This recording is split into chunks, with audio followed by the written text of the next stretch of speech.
with you again. I hope you are safe at home. You are keeping to the rules. You are washing your hands regularly. You are staying indoor. You are not going out. And I hope you are not shaking hands. This is not time to shake hands. You know all the rules. Sneezing to the elbow and the likes. Just keep safe. This will not last for long. It'll just be for a while. So just be at home. Keep safe. Coronavirus will not be for us for long. Don't worry. You return to school. Meanwhile, let's continue with our lesson. Uh, Religion and Human Value, Rel 105. Today we will continue from where we stopped. We've discussed religious values, cultural values. We'll move on today to national values. When we talk about national values, we are talking about values that are that are related or that are known to a particular nation or country. A lot of scholars have written about these national values. Osterday, Strauss, many have written about national value. They've discussed national value from different perspectives. When we talk about national values, we talk about what a nation or a country believe in. The world is becoming a global village now, and so because of the fact that the world is becoming a global village, nations now are no longer independent. Before now, nations try as much as possible to be independent. They try as much as possible to not to depend on another country. But the world being a global village now has made that almost impossible. Countries now depend on one another. Now China is the business hub. Is the business hub where you see a lot of things coming from there. But they need a place to get labor to work. Though with their billions, with the population, they shouldn't depend on people for labor. However, you see them still depending on India to supply labor. Also, USA now is leading in knowledge and IT.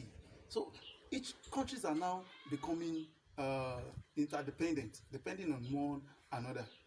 China will depend on US for information, for IT, for things that has to do with technology, and they being the business hub. You understand? And coming to Africa, Africa is like the marketplace. You see China bringing their products to sell in Africa because because of our population, they believe they can bring it down. So what I'm trying to drive out from there is that countries now depend on each other. It's now becoming a place like a family. It's like a family. You know, in family you compete among each other. Though despite the fact that you compete among each other, still you depend on each other to live fine, to do well. We compete. You see brothers, siblings competing. Nevertheless, the love is still there because they know they need each other to survive. Same is what is happening in the world now. Now, when we talk about national value, despite the fact that each state, uh, countries are now interdependent, nevertheless, there are some values that are peculiar to a nation or to a geographical area. Now, so for a nation to be strong, for a nation to have in-depth strength, there is the need for that nation to cultivate some values. Now, because of the independence of a nation or of each country, there are values that evolves from the day-to-day activities. Before, as I've said before now, uh, countries try to be independent. They try not to depend on other countries. So because of the fact that countries try to be independent, because of that, they have developed values. And these values is what gives them strength. These values gives them identity. Without these values, a nation may not have a tangible or a clear-cut values or a clear-cut strength. So the values gives a country or a nation identity. For example, Nigeria as a nation, we have our identity. There are things peculiar to us. There are things known to be our peculiarities, to be our values. As I've said, values may be negative or positive. So for Nigeria as a nation, we have our positive values and we have our negative values. You will agree with me that Nigerians are known all over the world to be very, very hardworking.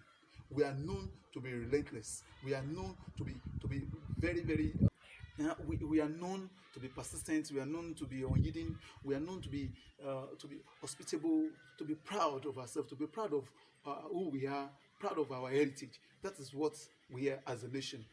We have this, and we are known all over the world to be very intelligent. Nigerians are intelligent people.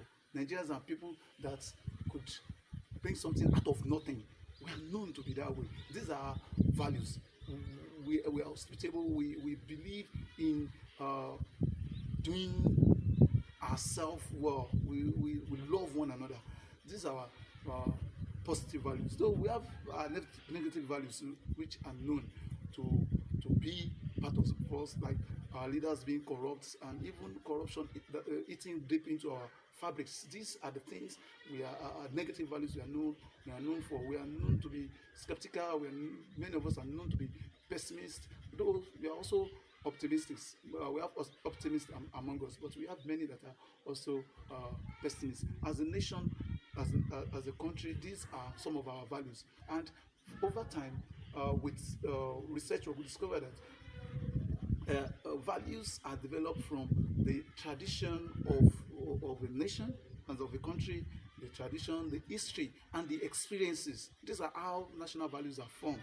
The national values are formed from experiences, from the history, from the tradition of the land. So when you see a Nigerian being proud, it comes from our history, our tradition, and our experiences. And you see a Nigerian being being a pessimist, or you see that would have been formed from from that person's experiences, that's as an indigene of that nation. So our national values at times reflect personal value. Also, another thing that is important in discussing national value is to say this. You talk about values developed over time. Values develop over time, and I want you to know that this national value tends to change. These national values tend to change. They change from time to time. The U.S. United States of America has some values now which are developed over time. So when a country is exhibiting some values, that value may change over time. With Now, the values of some countries are thousands of years old, and because of the fact that the values has been existing over time, it has shaped the nation, the country. For example, China, India, Britain. These are countries that have developed their values, their national values over years. So you can't compare. We cannot compare the values of this country to ours, which are just maybe a few years old, like 50 something, 60 something. In Africa, we come together. Most countries uh, became independent recently, or they came to be as a nation recently. So we can't compare our own values to that of these great nations that have developed their values over years. Another thing you need to know about national values is that national values are most times codified into law. They are codified into law. Most of most of what we have in our constitution today are things that are taken from our values. They are laws taken from our values. Let me give you a very good example. For example, in Nigeria, homosexualism is a crime. To be a homosexual, to be a gay, is a crime. It's a crime because our values do not support that orientation or that inclination. We believe that it should be a man and a woman thing, relationship. But in countries like USA, Britain, and this developed world, their values accept this orientation and this inclination, and because of that, it is in their law. It is acceptable in their law. But here in Africa, we do not accept it. Especially in Nigeria, we do not accept this. Even it's a crime, it's a criminal offense for a man and a man to have a relationship. So it is same sex marriage is not allowed in Nigeria. It is our constitution forbids it. Our values forbid this. However, in nations like USA, like Britain, like France, they accept this because their values accept it, and it has been codified into law and into their constitution. However, our constitution does not accept homosexualism and gayism, and because of that, our law frowns at it. Our law sees it as a criminal act or a criminal offense. So the values of a nation could be codified into law. Could it affect and influences the laws or laws in the constitution. So whatever you see in our constitution today, as a nation, as a country, is influenced by whatever you see are influenced by our values. They are influenced by our values. That is that about national values. We move on to moral values. Moral is concerned with principles of right or wrong. That is what is right and what is wrong, what is good and what is bad. So when we talk about moral values, we are talking about standards that determines what is acceptable in the society.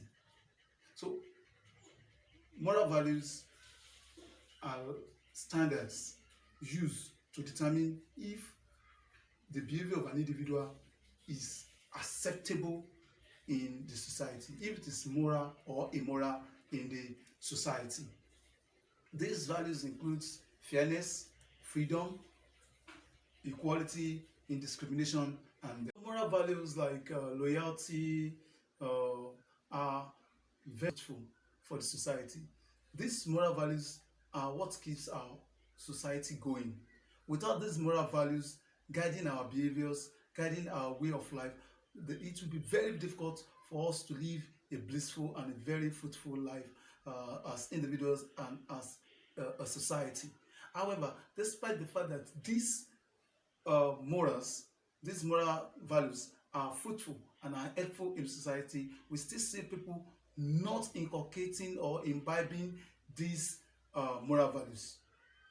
People are very unfair. You see a lot of people being very unfair. You see crimes being committed in the society because people have failed to go and to live by these moral values. And that is why you see domestic violence, you see rape, you see child sexual abuse, you see burglary, you see robbery in our society because people have failed to live by this moral standard, by these moral values. And that is why we have a lot of misfits in the society.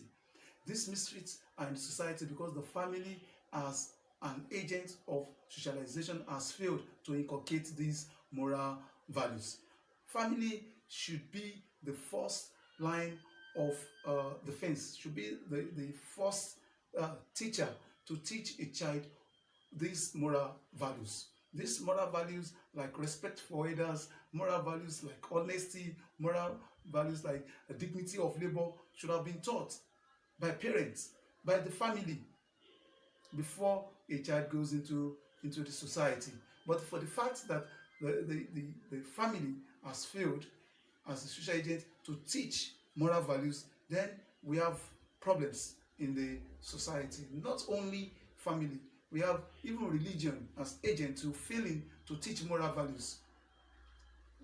We see churches emphasizing doctrines more than the teachings, the core teachings of that religion.